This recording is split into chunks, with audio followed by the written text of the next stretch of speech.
Madame Mathilde Montabonnel, bienvenue aux participants et aux membres du Forum de reportage sur la crise sanitaire mondiale. C'est avec un grand plaisir que je vous retrouve ce jeudi autour du webinaire hebdomadaire pour discuter d'un sujet d'actualité, le stress. Comment les journalistes peuvent gérer le stress face au COVID-19. Il est sans doute évident que les journalistes ne sont pas à l'abri des conséquences de la pandémie du COVID-19. Ils ont été affectés au même titre que tous les acteurs du monde du travail. La crise a provoqué autant de bouleversements et personne n'a été confronté à une pandémie comme celle-ci auparavant. Pour les journalistes, beaucoup ont perdu leur emploi. Certains n'ont plus de commandes d'articles. D'autres se retrouvent complètement sans revenus financiers et vivent une situation de précarité. Ceux qui, parmi eux, continuent de travailler font des heures supplémentaires qui les épuisent avec le télétravail et la surcharge numérique. Tous ces événements affectent la santé mentale des journalistes et engendrent chez eux l'angoisse, l'anxiété et la névrose. Dans une telle situation, dans une période comme celle que nous traversons actuellement, une période où domine l'incertitude, comment les journalistes peuvent-ils gérer le stress? Que doivent-ils faire pour éviter le burn-out? Comment peuvent-ils traverser la pandémie dans de bonnes conditions? Quelle approche, quelle technique doivent-ils adopter pour ne pas sombrer? C'est l'objet de ce webinaire. Je suis en compagnie de Madame Mathilde Montabonnel. Elle est psychologue du travail et créatrice de la société Dialectica, un cabinet conseil en psychologie du travail, lequel, depuis 2015, a réalisé plus d'une centaine de missions en santé du travail et en santé des organisations pour des administrations et des entreprises, mais principalement à Lyon, Saint-Étienne et dans la région Auvergne-Rhône-Alpes en France. Madame Montabonnel est également spécialisée dans la prise en charge des situations de souffrance au travail, de burn-out, les risques psychosociaux, conflits et violences au travail. Elle intervient aussi dans la gestion des événements graves traumatiques. Merci, Madame, d'avoir accepté notre invitation pour participer à ce webinaire. Bonjour, merci de votre invitation.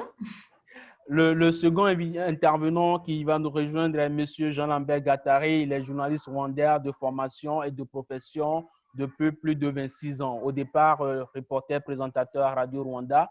Il a été par la suite correspondant de BBC et de BBC Afrique entre 1998 et 2003. Et depuis 2010, il est directeur d'une station radiophonique qui s'appelle Isango Star et qui est basée au Rwanda.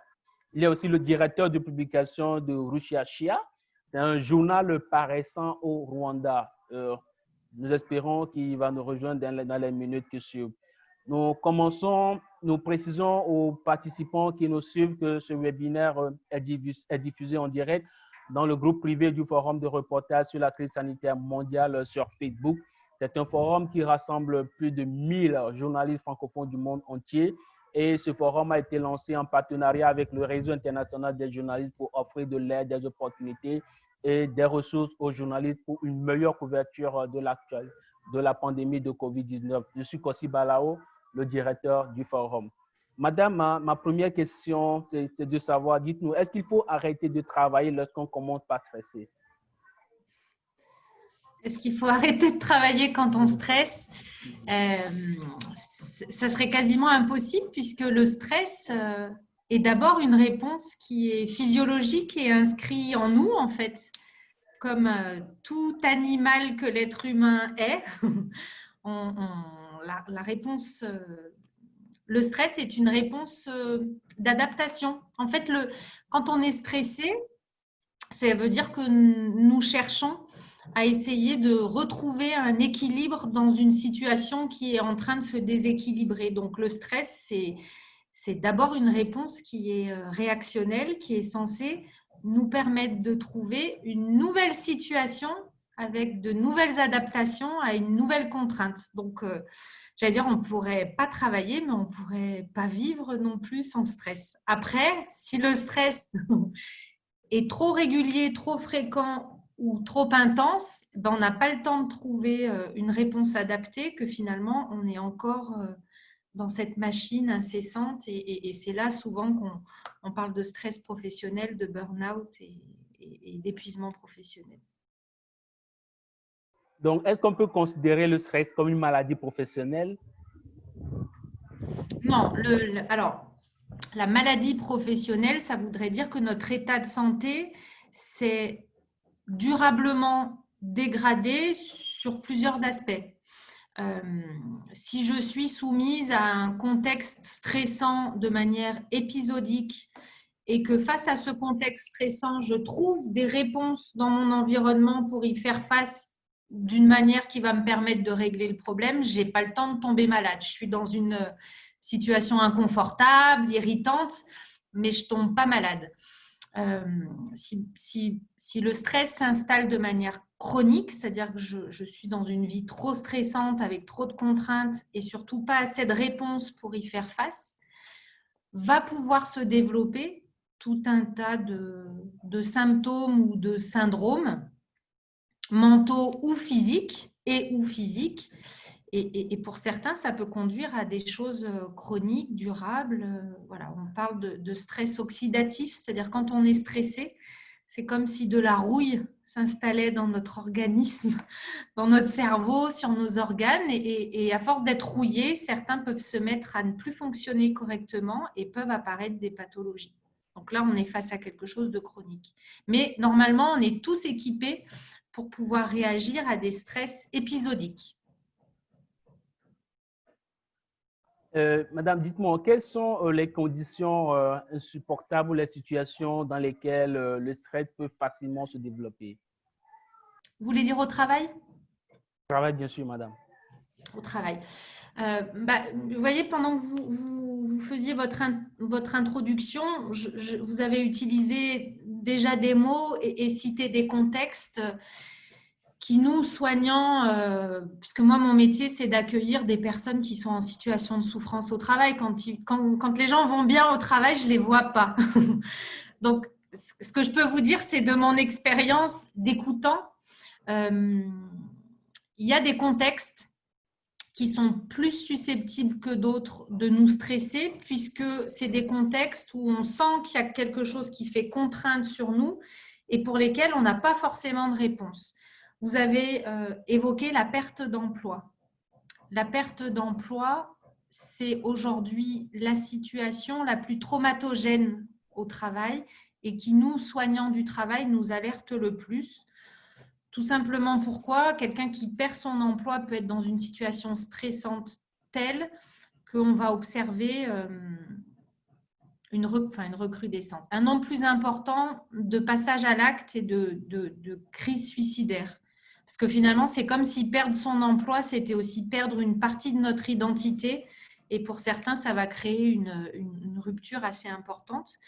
Donc, toutes les situations d'insécurité où il y a trop de changements, c'est-à-dire que, voilà, comme la situation actuelle, il y a des contraintes qui pèsent sur nous, mais finalement, est-ce qu'on n'a pas les moyens d'agir sur cette épidémie? On est toujours dans une situation de subir et on a peu la main.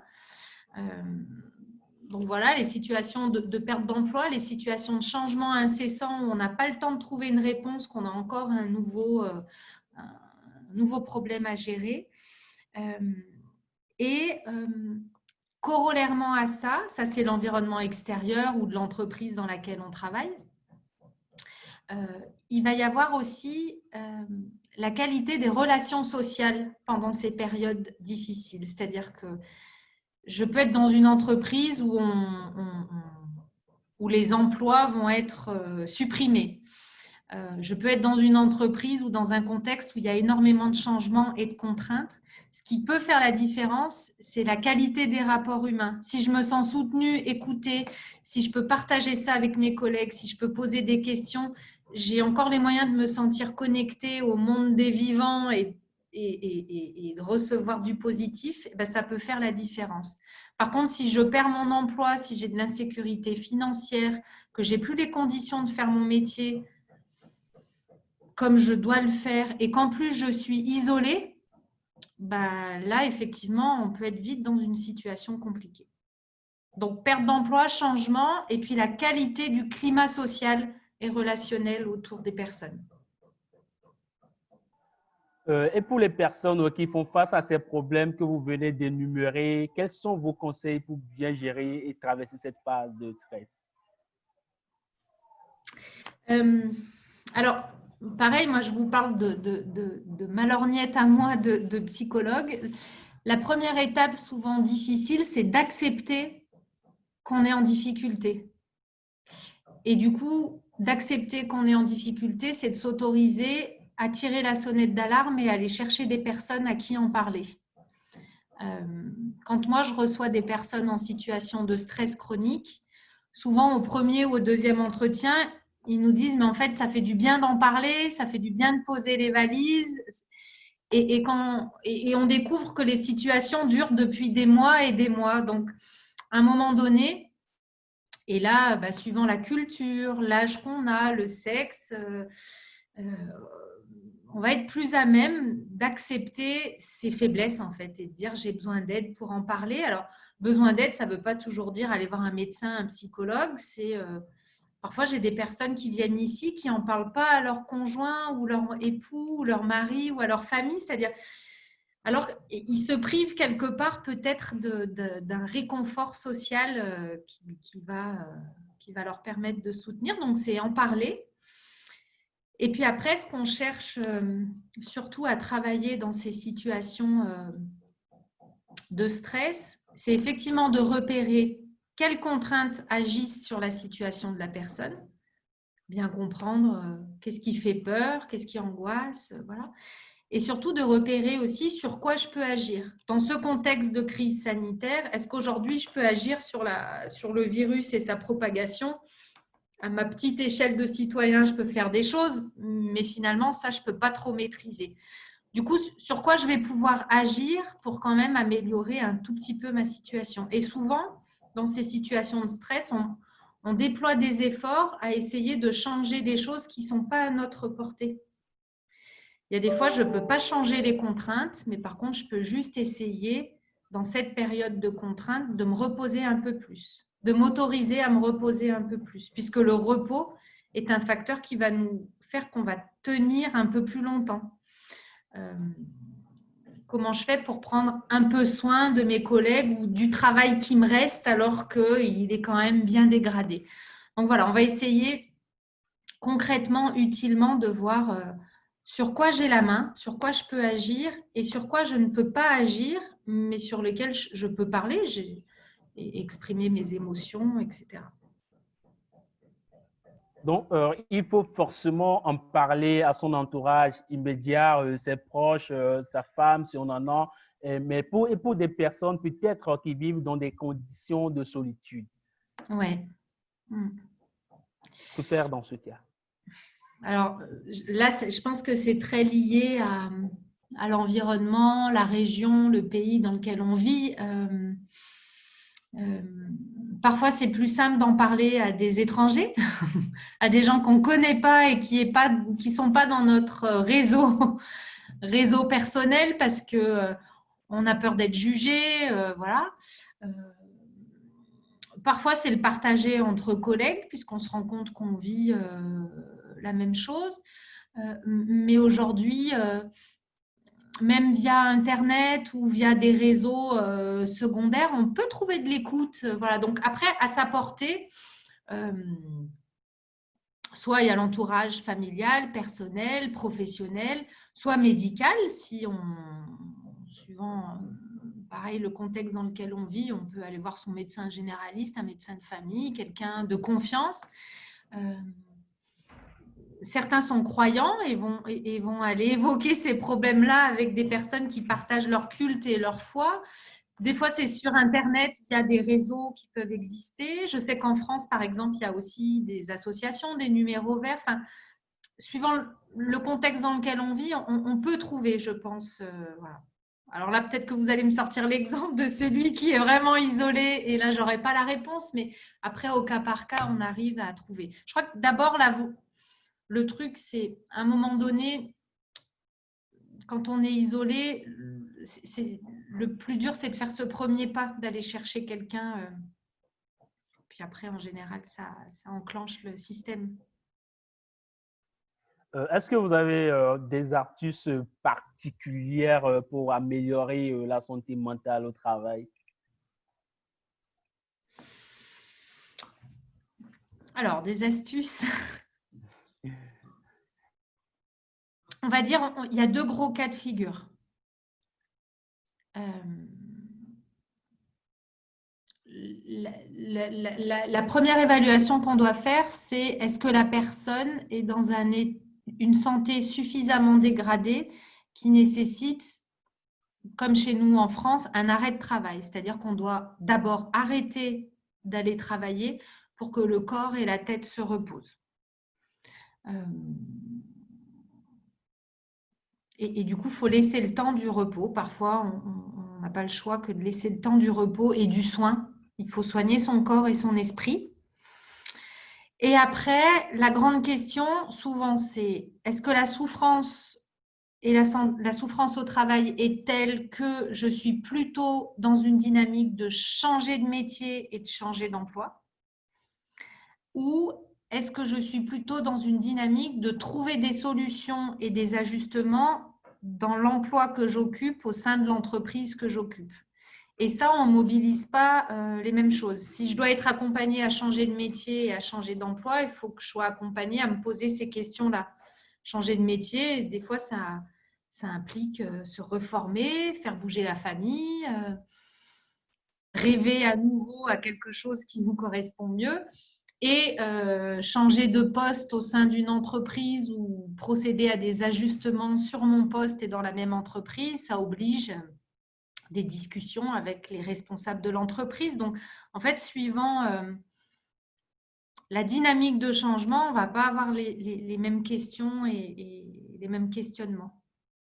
D'abord, c'est se poser la question, est-ce que la personne a besoin de repos et a besoin d'un temps d'arrêt maladie? Alors après, suivant les pays et les zones, je ne maîtrise pas administrativement ce que ça peut donner ailleurs, mais voilà, d'abord la question du repos et ensuite la question, est-ce que la souffrance est suffisamment difficile pour que je change complètement de métier et d'entreprise, ou est-ce qu'au contraire, je veux plutôt retourner à mon poste et retrouver un équilibre? Ça, c'est le grand choix que les personnes ont à faire. Et c'est courageux de se poser cette question. Ce n'est pas simple, en fait. Je voudrais savoir, est-ce que le stress est nécessairement mauvais?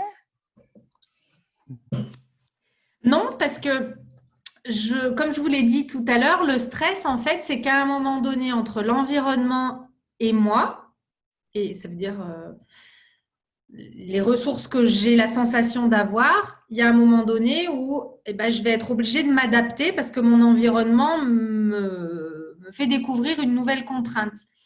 Et parfois, le stress va faire que je vais avoir une nouvelle réponse à mon environnement qui sera plus créative, plus évoluée, va me faire découvrir un champ de mes émotions que je ne connaissais pas. C'est-à-dire que parfois, le compromis qu'on est obligé de trouver nous amène à une compétence supérieure et voilà, on se découvre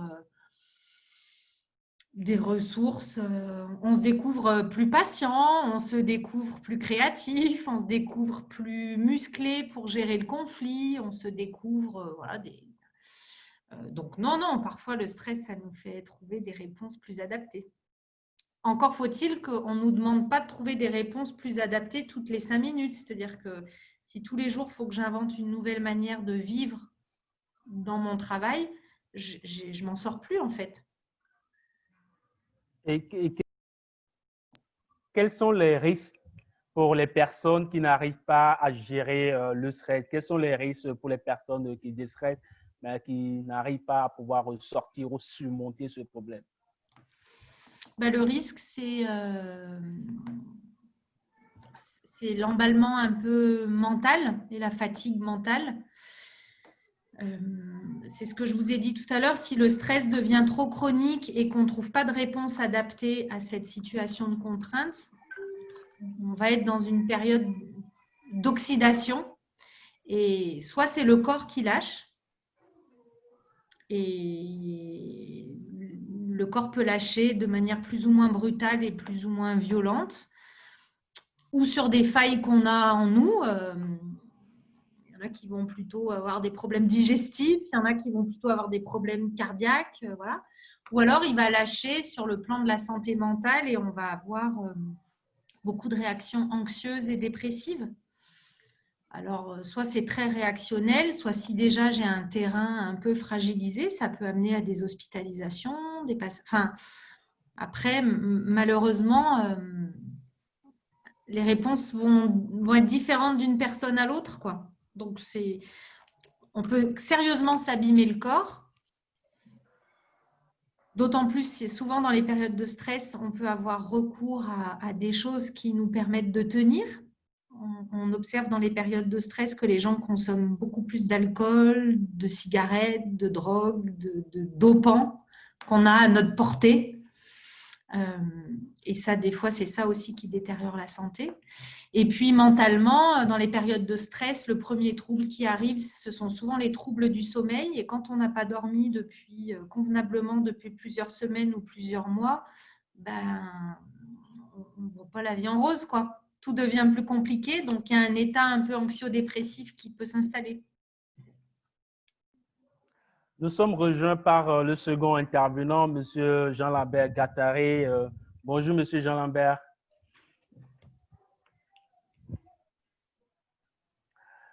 Bonjour, M. Jean-Lambert. Pouvez-vous activer votre micro? Merci de nous rejoindre pour ce webinaire. Et la question que je voudrais vous poser, c'est de savoir si déjà au cours, vous avez travaillé dans ce métier de journaliste pendant plus de 26 ans. Dites-nous, est-ce qu'au cours de votre carrière, vous avez connu une période de stress? Bonsoir ou bonjour. Je ne sais pas si c'est moi, mais moi, je ne suis pas Lambert Gattaré. Moi, je suis Eugène Hagabimana. Alors? Oui, alors nous vous écoutons. Donc, nous attendons le troisième intervenant. Mais dites-nous, voilà, la question, c'est de savoir si au cours de votre période de journaliste, vous avez connu une période de stress. Bien sûr, le journalisme impose le stress parce que c'est un métier qui impose de travailler même les heures inadéquates, la nuit, le matin, les heures où les autres sont au repos, les journalistes travaillent. Le stress ne peut pas manquer.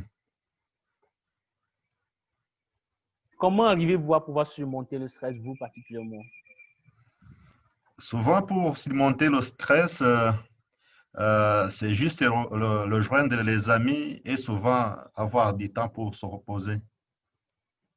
Quand on est avec les amis, souvent, on est loin de stress. Si on change d'activité, si on a bien travaillé ton boulot, si on avait une émission ou un journal à présenter, une fois terminé, on peut rejoindre les amis et puis on est loin des stress du boulot, des studios.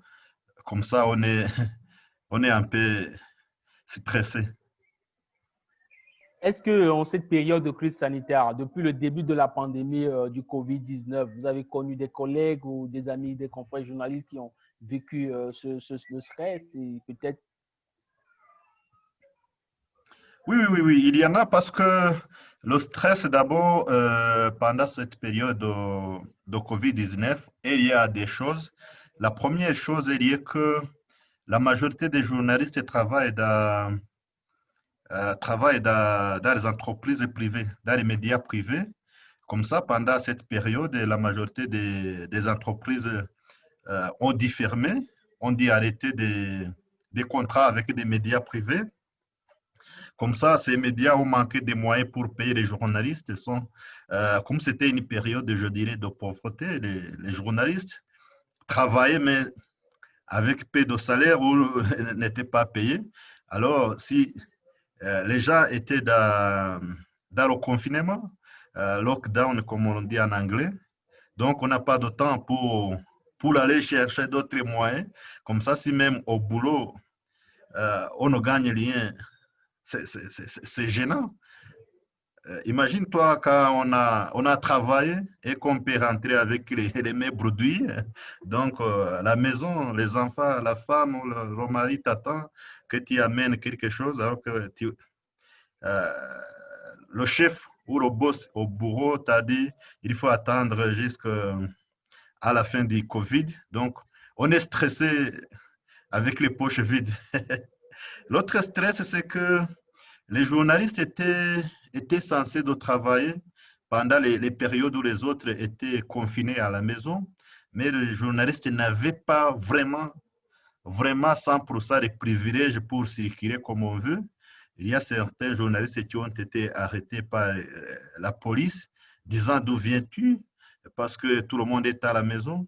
Même la carte de service était exigée, mais n'était pas suffisante pour circuler librement. Il fallait, je dirais, il fallait une autre autorisation. Ce n'était pas comme les policiers ou les médecins qui circulaient comme ils veulent. Les journalistes devraient avoir une autre autorisation. Donc, ça aussi, c'est stressant. On peut aller au boulot, on ne sait pas quand on va rentrer. Disons, si le couvre-feu est à 21 heures et que tu présentes le journal à 22 heures, pour rentrer, je dirais, il faut faire beaucoup de choses. Il faut demander la permission. Voilà. Madame Montabanel, est-ce que vous partagez ce sentiment que les journalistes sont les plus affectés? Notre collègue vient de parler du travail le jour, la nuit, et il est vrai que les journalistes ont continué à travailler durant même le confinement pour apporter une information vitale et fiable au public. Est-ce que vous partagez ce sentiment que les journalistes sont les plus affectés par cette crise sanitaire? Je ne sais pas si c'est les plus affectés. Je vais laisser à ceux qui pratiquent ce métier. En tout cas, je pense que vous avez raison. Enfin, vous avez raison. Je retrouve un point. Il y a vachement d'écho.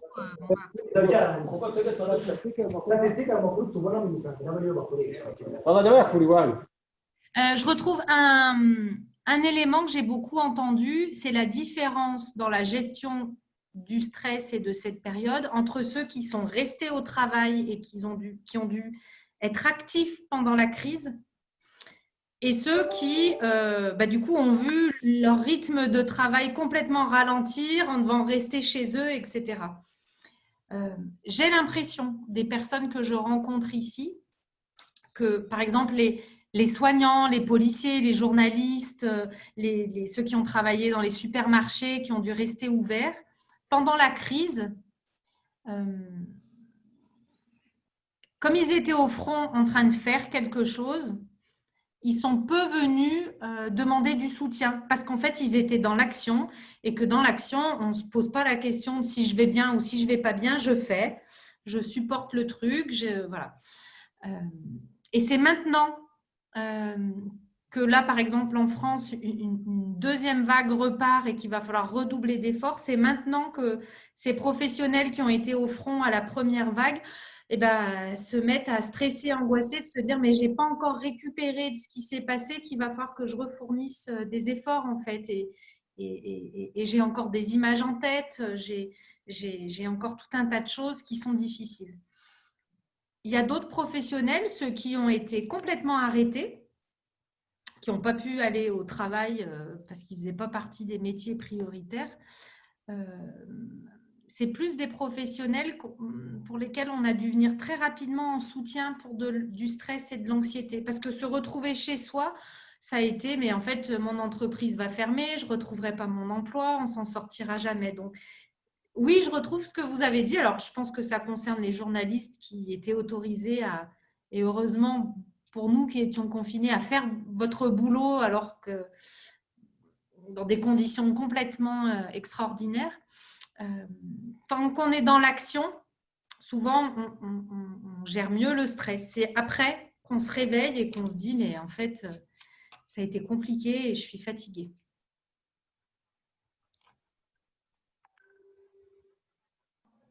Est-ce que vous avez aussi vous avez travaillé depuis 2015, vous avez travaillé et puis conseillé plus d'une centaine d'entreprises, mais est-ce que vous avez aussi des journalistes, des sociétés de médias qui vous approchent? Non.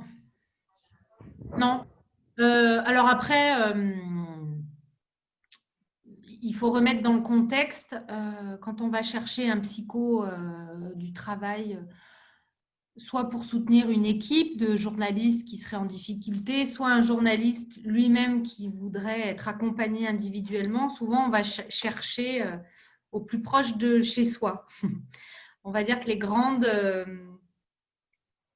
maisons journalistiques sont pas situées dans ma région et à Saint-Étienne.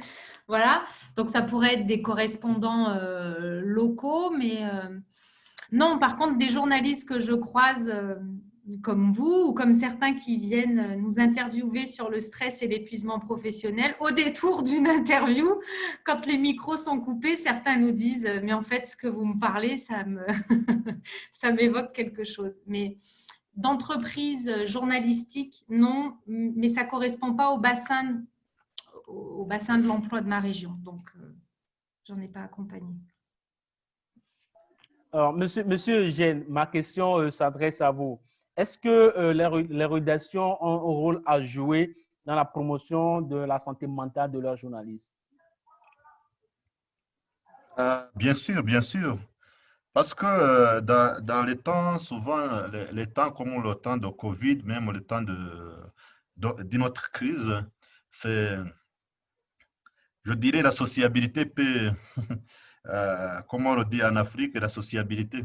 Donc, la gestion des problèmes mentaux, souvent, est liée. On a besoin déjà pour dialoguer, pour exposer son problème.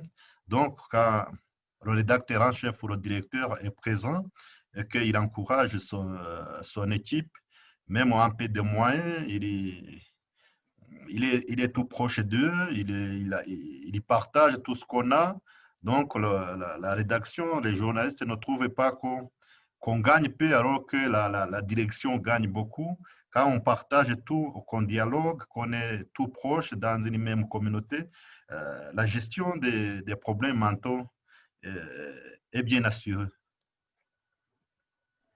Je rappelle aux participants, à ceux qui nous suivent via l'application Zoom et à ceux qui nous suivent en direct dans le groupe privé du forum sur Facebook, que vous pouvez poser vos questions dans les commentaires sous la vidéo en live sur Facebook, ou si vous nous suivez sur Zoom, vous pouvez entrer votre question dans la boîte de discussion ou la boîte de chat qui est juste en bas de vos écrans. Nous rappelons que c'est un webinaire interactif et tous les participants ont la possibilité de soumettre leurs questions à nos panélistes.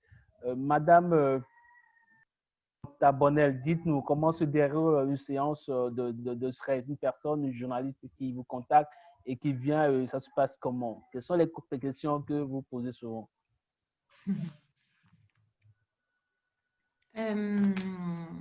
Alors déjà, c'est pas il faut plutôt se voir plusieurs fois, même si on n'est pas obligé de se voir 10 fois, mais il y a souvent un moment d'abord où il faut faire connaissance et puis que la personne se trouve suffisamment en confiance pour évoquer sa situation. Donc souvent, on commence par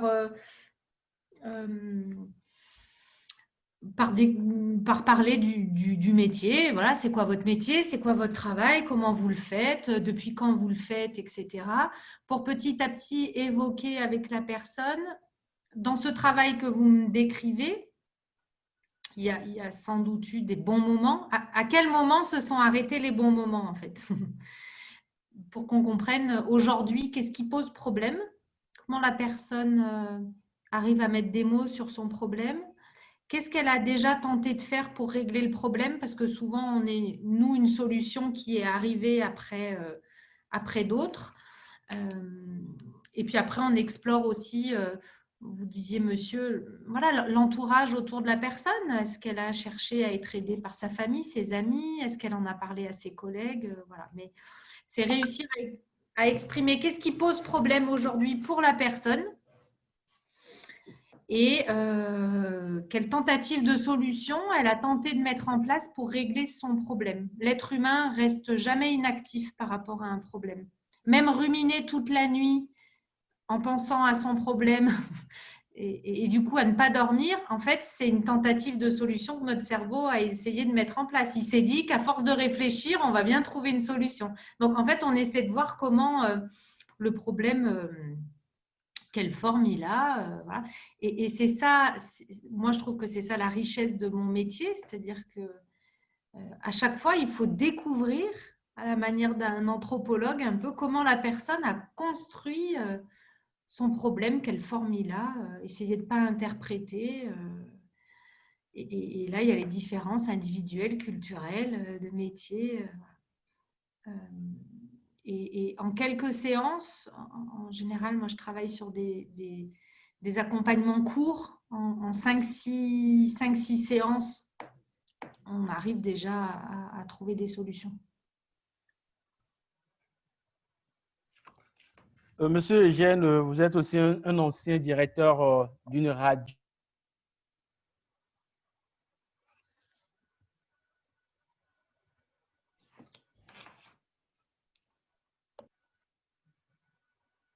Mon micro était coupé. Monsieur Eugène, dans l'exercice de la profession d'un journaliste, dans le cadre du métier du journaliste, il nous arrive d'interviewer des personnes qui sont victimes d'événements traumatisants. Mais quelle conduite doit tenir le journaliste qui veut interviewer une telle personne, une personne victime de situations traumatisantes? Merci. Souvent, tu sais, la déontologie des médecins exige que, sauf au cas où l'interview avantage la victime, on peut la diffuser ou montrer l'image et la voix de la victime. Dans le cas contraire, il faut la cacher parce que c'est pas bon d'avoir une interview et diffuser une interview d'une victime et montrer son identité parce que ça peut l'affecter dans les jours à venir ou ça peut avoir des mauvaises conséquences. Pensant qu'on a bien fait pour lui, mais je pense que pour l'interview avec la victime, il faut faire très, très attention, surtout à penser de son avenir, à penser de la suite. On peut montrer son image, on peut montrer sa voix, une fois que ça entre dans l'avantage de la victime. Dans le cas contraire, il faut la protéger, il faut cacher son image. Madame Montanabel, que vous pensez qu'après la COVID-19, les rédactions, les entreprises, les sociétés vont retrouver la même ambiance qu'avant, sur le plan psychologique en fait?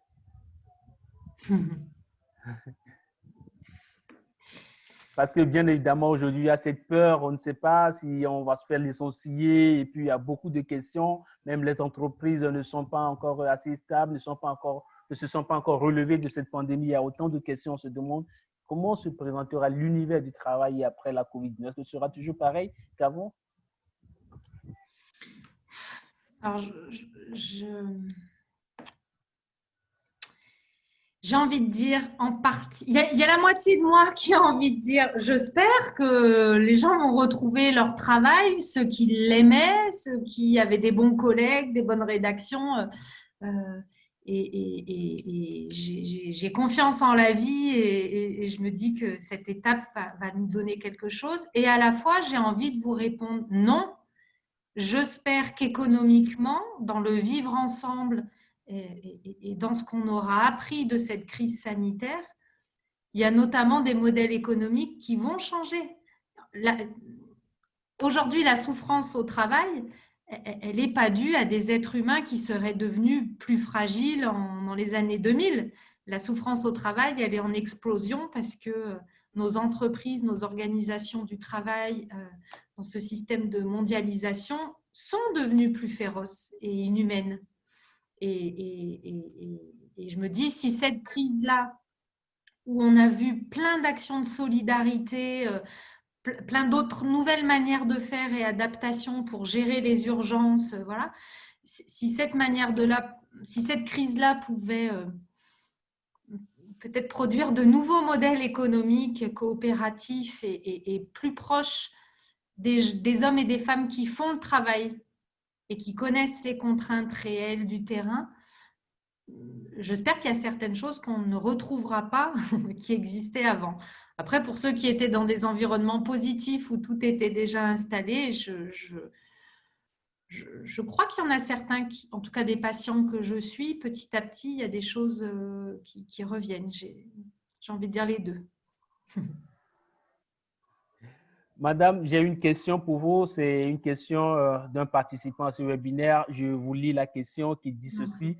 Alors, je suis Jean Damascène de Kigali au Rwanda.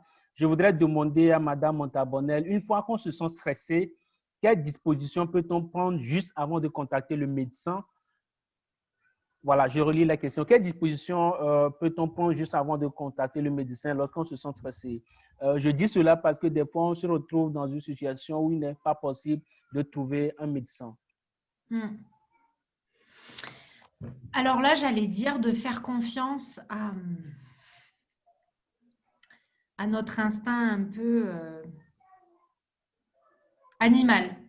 C'est-à-dire, j'ai tendance à dire que l'être humain, il est fait d'un cerveau rationnel qui se dit, il faut que je tienne, il faut pas que je lâche, il faut pas que je m'arrête, il faut que j'aille au boulot, il faut que je finisse ce truc. Voilà. Et on a un autre cerveau qui est au milieu du ventre, un cerveau plus émotionnel, qui lui, quand il a plus envie de supporter une situation difficile, il va quand même nous envoyer des signaux que c'est pas possible. Je me lève en traînant la patte, j'ai la boule au ventre, je commence à avoir des tensions à droite, à gauche. J'ai envie de dire, le conseil que je vous donnerais si je n'ai pas d'appui extérieur, médecin, psycho, collègue, référent de confiance, c'est de se poser et de se dire, si j'arrête d'écouter le cerveau très rationnel de je dois faire, je devrais, il faut absolument que je fasse, et que j'écoute un peu plus mon instinct un peu... celui du ventre, quoi. Qu'est-ce qu'il me dit? Souvent, il va nous dire qu'il faut se reposer. Tout à l'heure, vous l'avez dit, monsieur, dans les périodes de stress, on peut ressentir le besoin de se reposer. Et comment je fais pour le faire? Je peux ressentir le besoin juste d'être entouré et d'être, j'allais dire, pris dans les bras, même si ce n'est pas physique, mais d'être réchauffé par quelque chose qui est peut-être la famille, les amis. C'est-à-dire de s'écouter. S'écouter de la manière la plus animale et instinctive possible sans essayer de se dire je dois absolument tenir, je ne dois pas pleurer, je ne dois pas montrer mes émotions. Voilà. Et après, c'est sûr que ça, c'est plus facile quand on est accompagné, mais tout seul, c'est déjà de s'écouter voilà, dans sa spontanéité un peu plus animale. Je ne sais pas si c'est une bonne réponse de le dire comme ça. D'accord. J'espère que ça répondra aux participants, sinon il a le droit de reposer la question. Monsieur, cette question vous est adressée. Il y a un participant qui demande, est-ce que vous pensez que les rédactions vont retrouver un jour les mêmes couleurs qu'avant? Est-ce que vous pensez que le vivre ensemble, la convivialité qui caractérisait la rédaction avant la COVID-19 sera toujours permanent?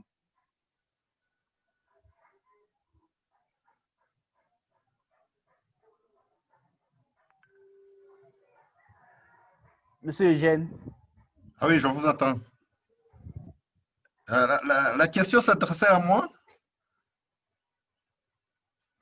S'adressait à vous, Monsieur Eugène, concernant les rédactions. Est-ce que vous pensez qu'après la COVID-19, avec cette pandémie, les rédactions vont retrouver les mêmes couleurs qu'avant, le vivre ensemble, la convivialité et tout? Ça dépendra. Mais pour moi, j'ai confiance parce que, tu sais, il faudra chercher des solutions pour moi. D'abord, tu sais que la COVID-19 a détruit, je dirais, pas détruit complètement, mais ça a affecté des rédactions du point de vue financier. Tu sais, le métier des journalistes de journalisme est parmi les métiers qui ont peu de moyens. Donc, dans la reconstruction du monde, comme on l'a fait après la Première et la Deuxième Guerre mondiale, il faudra un plan Marshall pour le métier de journalisme, en pensant de reconstruire tous les secteurs de la vie d'un pays. Il faut aussi penser aux médias. Deuxièmement, ça pourra aussi affecter, une fois, ça dépendra de la gestion de la crise pendant cette crise. Si dans les rédactions, on a partagé les peu des moyens qu'on avait, si on n'a pas renvoyer renvoyer les journalistes dans le chômage technique, disant qu'il n'y a pas de moyens. Si on a partagé le peu de moyens qui étaient là, c'est facile de retrouver la convivialité dans les rédactions. Mais si la gestion de la crise a été inéquitable, certains vont même quitter le métier pensant qu'ils étaient au combat, que les chefs et l'audience ne prêtaient pas beaucoup d'attention. Donc, ça dépendra d'une rédaction à une autre et comment, je dirais, les rédacteurs en chef et les gestionnaires des médias ont géré cette crise qui continue, mais qui est presque à la fin. Madame Montanabel, est-ce que faire des exercices physiques, le sport, et ensuite visiter des endroits de loisirs peuvent aussi aider à diminuer le stress? Oui, c'est souvent… en plus, c'est souvent ce qui est fait en première intention. Quand on demande aux gens ici, comment vous faites pour gérer le stress au travail, la plupart vont nous dire pour gérer le stress du travail, je fais des choses en dehors du travail. Ce qui est déjà bien si ça marche, ce qui est quand même pas complètement normal parce que si je dois polluer toute ma vie privée et tous mes week-ends pour évacuer le stress de la semaine, mais le sport, les activités de loisirs, les activités sociales, tant qu'elles peuvent se faire et qu'elles procurent du plaisir, c'est souvent utilisé pour décompresser en fait. Mais ça marche jusqu'à un certain niveau. Si ça devient trop pesant, au bout d'un moment, les personnes n'ont même plus d'énergie pour aller faire du sport ou pour sortir le week-end ou le soir. Donc, souvent, oui, bien sûr. En fait, c'est surtout de se faire plaisir, quoi. Là où le reste de la vie est pesante et contraignante. Il y a une question qui me vient juste à l'idée comme ça. Je me demande, est-ce qu'il y a aussi des aliments qu'il faut consommer en période de stress ou il y a une conduite alimentaire à tenir? Moi, je ne suis pas médecin, mais face à le corps est agressé en période de stress. Et face à cette agression, il va y avoir en réaction à la chaîne tout un tas de réactions hormonales. Voilà, le corps se met en état de marche pour résister au stress. Donc, plus on va lui donner des bons carburants pour nous, plus le corps va être résistant. C'est sûr que je ne vais pas vous dire qu'il faut aller boire et fumer pendant les périodes de stress, mais pourtant, c'est ce que les personnes vont chercher souvent parce que l'alcool, ça nous évite de penser, ça nous fait un peu baisser la pression. Si déjà je suis fumeur, je vais avoir tendance à plus fumer. Donc, sur le moment, je vais avoir l'impression que ça me fait du bien, mais à long terme, ça ne va pas me faire du bien.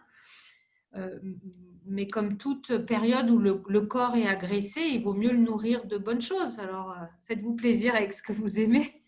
Et si c'est des choses qui sont moins bonnes pour la santé, il faut y aller mollo. Il faut y aller mollo. Oui, allez, mollo. Monsieur Eugène, cette question est à vous. Le journalisme, c'est une question de mobilité. Est-ce qu'elle va migrer pour devenir sédentaire? Je ne pense pas. Pour moi, je pense que le métier de journalisme était un bon métier. C'est un métier qui, avec les technologies qui changent, mais ça change techniquement, mais les principes et la déontologie restent la même, hein, restent les mêmes. Donc, moi, je pense que rien ne va changer du point de vue de la pratique du métier. En plus, le journalisme est un métier, je dirais, qui exige la passion c'est pas un métier où comment faire du business, ou faire de la politique, où on a des ambitions pour devenir un grand homme, femme. Donc, le journalisme est un métier qui exige la passion, qui exige la patience, qui exige coller, mais vraiment. Je ne pense pas que les gens qui étaient dans le métier pour, je dirais, comme le plan B, ils vont quitter, mais les gens qui étaient dans le métier comme leur passion, comme leur don, rien ne va changer. Donc, le journalisme restera toujours un métier de mobilité, pas, pas un métier qui reste dans un même endroit, confiné à un même endroit. Je ne sais pas si c'est bien répondu. Il y a une autre question que je viens de recevoir pour Madame Montanabel. Je lis la question. Lorsque les conditions au travail sont rendues difficiles et que la COVID-19 a aussi affecté l'aspect très personnel avec l'hospitalisation d'un proche, par exemple, qui nécessite de mobiliser toutes les ressources personnelles, comment faire la part des choses entre ce qui provient du stress au travail ou en dehors?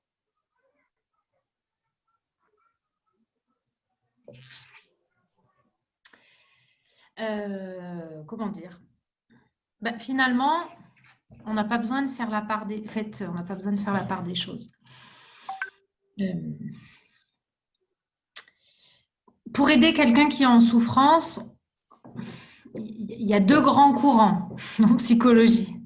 Soit on passe son temps à essayer de comprendre pourquoi je suis dans cette situation.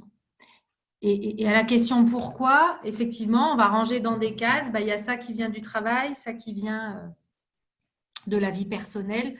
En l'occurrence, si mon travail est affecté par le Covid et qu'en plus, personnellement, j'ai un proche à l'hôpital, j'allais dire, je n'ai pas besoin de passer des heures à répondre à la question pourquoi je suis dans cet état. J'ai suffisamment